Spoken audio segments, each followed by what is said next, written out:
Welcome back for another week of DFS PGA, everyone. This week we got the Valero Texas Open.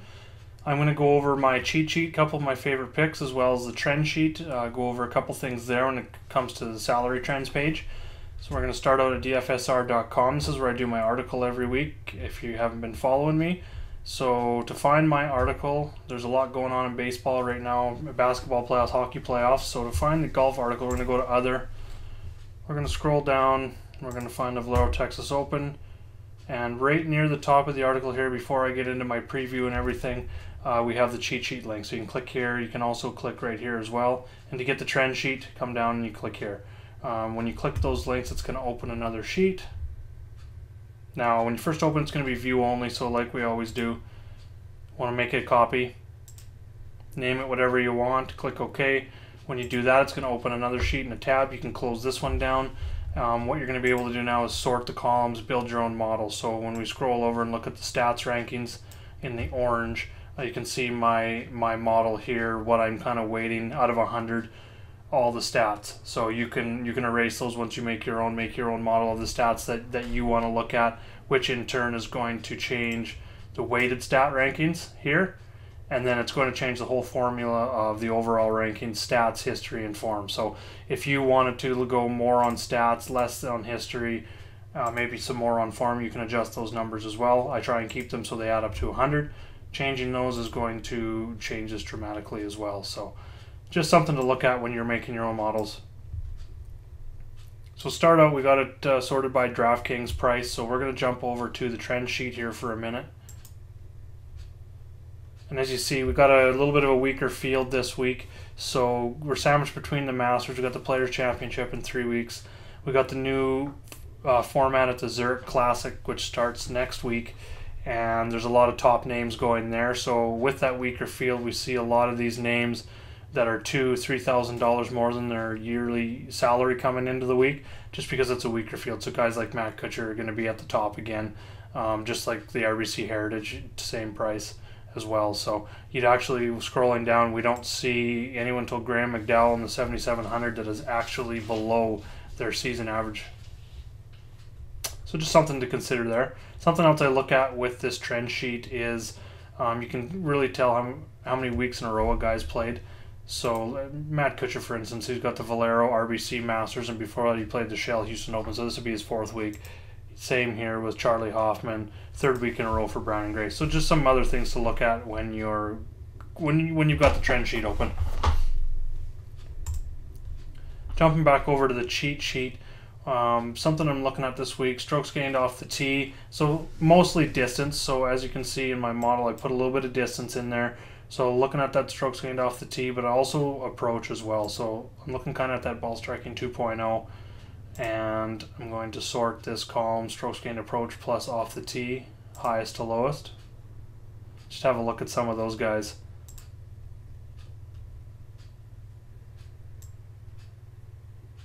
So I'm going to scroll over and look at their ranks rather than just the raw stats. So here we've got them ranked, strokes gained approach plus off the tee. Ryan Palmer right at the top. Tony Finau stands out. Byung-Hyun An at 8,500. So those 3 guys all in the 8K range. Then we get Brendan Steele, one of my favorite picks. He's actually #1 overall in the model this week, under 10K. He's 4th in approach plus off the tee. Some other things, he also stands out. You know, looking at his stats, he's 14th in driving distance, so that's really good there. 1st in total driving. Greens in regulation, 175 to 200, which is probably where he's going to have most of his approach shots come from because he's got that bit of added length. He's top 10 there as well. 3rd in par 4 scoring, 2nd in bogey avoidance, 14th in birdie or better. And this week we're kind of looking at some scrambling as well, so he's 3rd in scrambling. Now I don't have scrambling here, but I've got it in the strokes gained metric around the green, so that's kind of something I'm looking at there.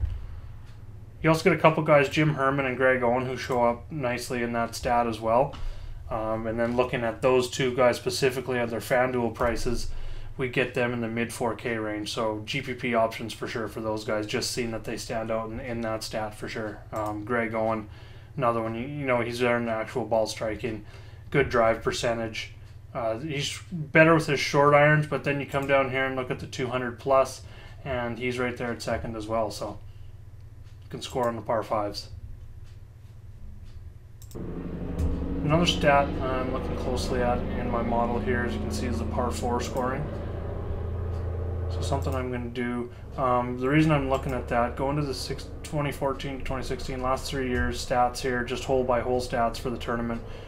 45% of all birdies came on the par 4s last year. The year before it was 46%, and the year before it was 50%. So par 4 scoring is going to be important, as well as, you know, par 5s you're going to need to make your strokes there for sure, but the par 5 scoring and bogey avoids I think kind of go together, especially on the long ones as well. The long par 4s, the 450 plus holes, as you can see over here. The par 5s are the ones that kind of played closest to par, or under par I mean. The 17th hole played under par last year, the par 3 16th as well, par 4 11th, and then up here we got another par 4, the 5th hole as well. So they can be scored on, so that would be one thing I'm looking at. So going back to the cheat sheet, I'm going to sort the par 4 score and just have a look at a couple guys there.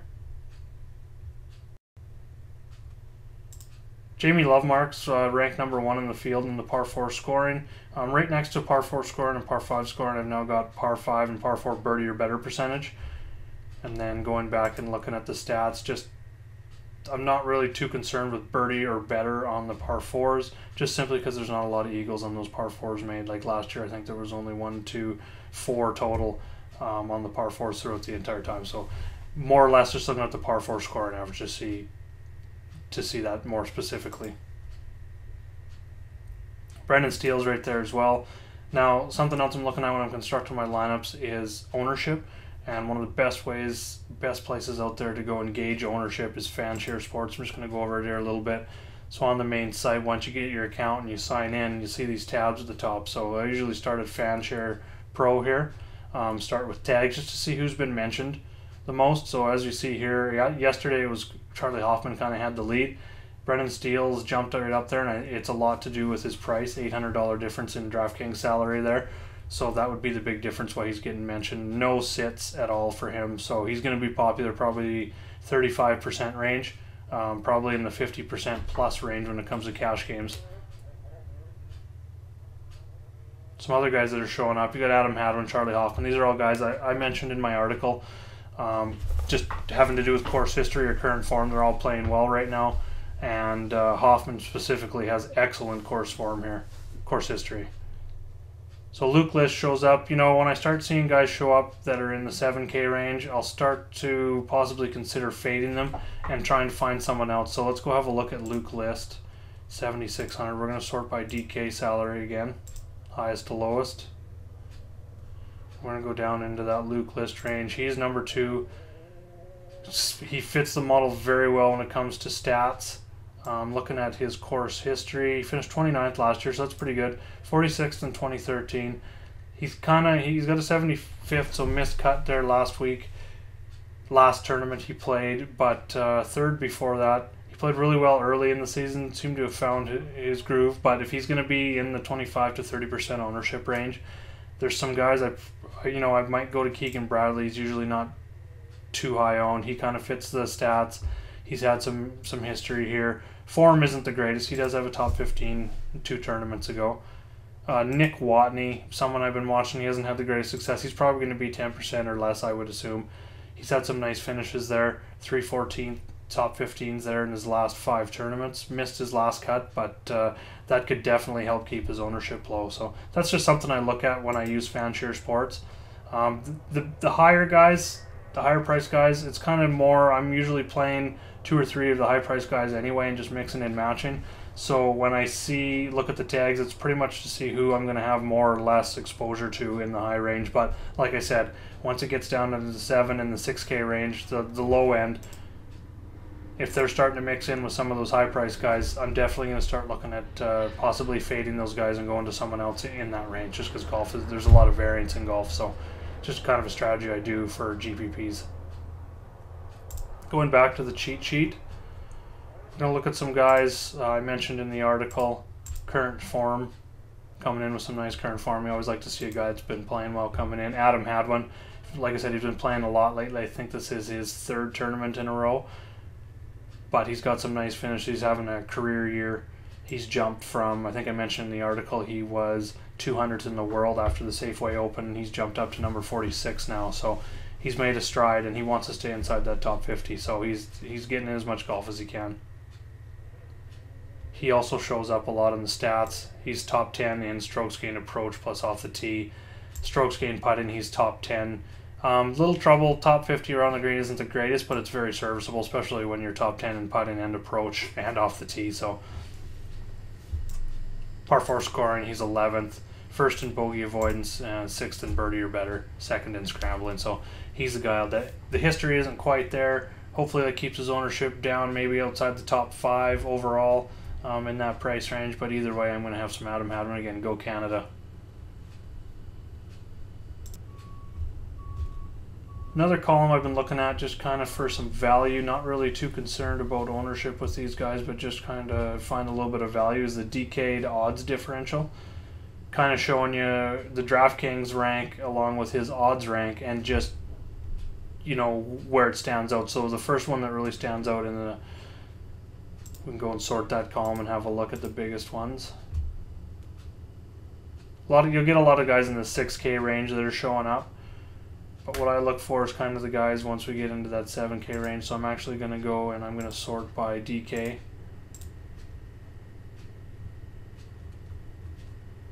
And go right to the top and just start working my way down. So Tony Finau, he's a +5. He's 16th in DraftKings rank, salary rank, but he's 11th in opening odds rank.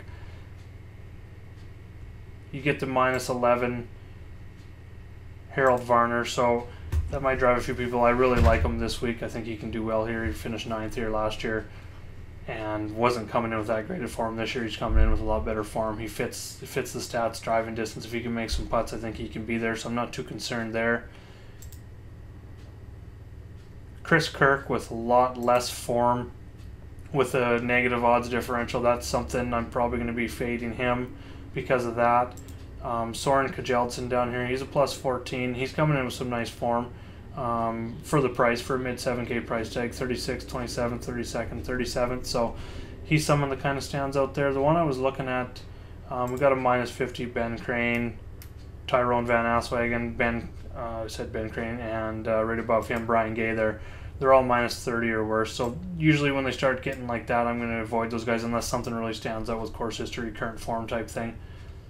A couple guys that stand out in a big way on a positive side are Aaron Baddeley and Michael Kim. So you can see Michael Kim's 10th in my overall.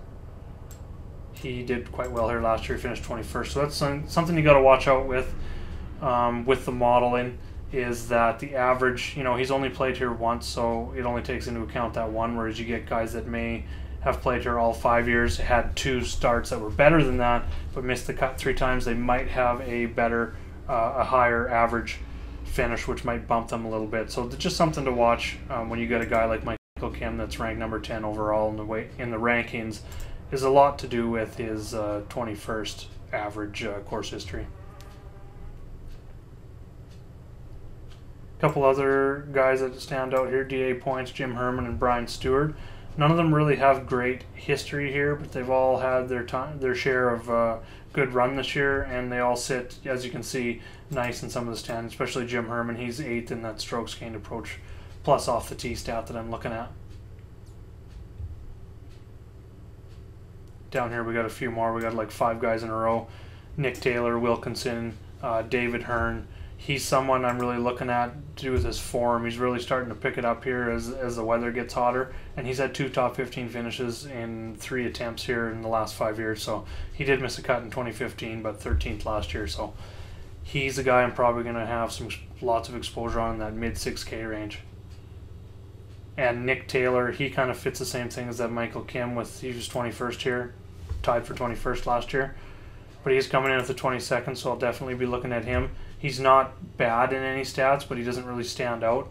So I won't have as much exposure as, say, David Hearn, but definitely going to have lots of Canadians in my lineup. I hope I'm not a week off. Hopefully they can keep it up. That's about it there. I guess another one here that stands out when looking at the numbers is Matt Jones. He's 60th last year, 26th the year before. He's been up and down with his form, so definite GPP play, potentially low owned, and according to the DK odds differential, he's a plus 58, so looking good there as well. If you're looking for more course information, than I come up with here, I don't really go over a whole bunch, like TPC San Antonio, the AT&T Oaks course, par 72. I go over the holes here. As you can see, the 2 par 5s on the front 9 are both 600 plus yards. The 18th hole is a par 5, it's 591 yards. So that's where the distance kind of comes from. And then scroll down to the article, I get a little bit more into it. But if you want to get some more insight into the course itself, one of the best places, one of the first places I go every week is the Future of Fantasy. Excellent. And go to the, he writes an article as well, but one of the tools that I use, before he comes out with his article, I start looking on the weekend while the previous tournament is on, is the Golf Fanatic page. Now if you go to there, you get a tournament preview, pretty much of every single tournament all year. So we're going to scroll down, find the Valero. And once you get into the Valero page, you get some information here: green sizes, strength of the field, fairways hit, how hard it is. But down here, you're looking at the tournament angles. You got Bermuda grass, you got long courses. So we're going to click on one of these. We'll just go hard fairway courses. And he just digs back and he looks at strokes gained at these hard fairway courses for since 2014. So, the last 3 seasons of history. So these are some of the guys that stand out. And then down at the bottom, you got your anti-specialist guys that maybe aren't as good. So I always just do a quick search, try and find a guy like, say, there's Kuchar. He shows up near the top of that 25. So just a little bit extra information that you can look at depending on the week. So we also got Texas events. Let's click on Texas. Jordan Spieth, Dustin Johnson. So there you got Charlie Hoffman, a lot to do with this, how well he's done here. Matt Kuchar, Ryan Palmer, all those guys show up. So really good place to go to. That's futurefantasy.com. Does an excellent job.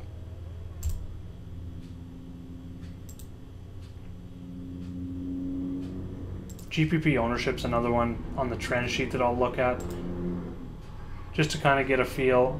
As you can see, I haven't loaded last week's yet, so I'll go have a look at that and I'll load that for you guys as soon as I'm done this video here.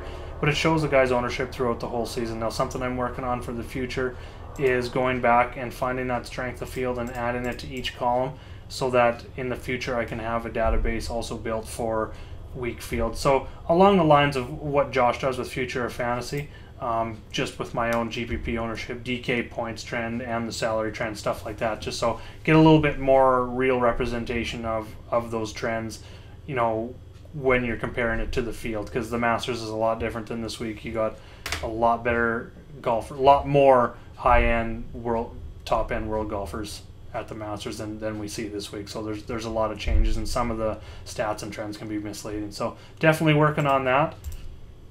Other than that, if you have any questions, just head to my article and you can go down to the comment section. Right on, someone likes my picks already. You can leave a comment here.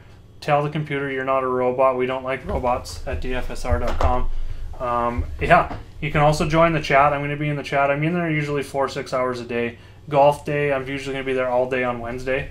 And to find that golf chat, you're going to want to go into the gray menu down here in the corner. Click on the chat, and then find the NHL PGA NASCAR chat. That is where I will be hanging out and talking those 3 sports. And right now it's mostly golf and the NHL playoffs, so we got a week off in NASCAR. You can also go in the public chat room, mostly baseball, but definitely come over there if you got baseball questions. We're in there all day, me and Doug and James. So other than that, you can hit me up on Twitter at Jaeger_bombs9. I'm going to keep my eye on the weather like we see here, and we'll go from there. I will keep you updated on Twitter and in the comment section. Don't forget to smash the like button, and I will be back for usually about Friday night to do another video looking at the cheat sheet for the DraftKings weekend golf slate. Excellent. We'll talk to you soon. Have a good day.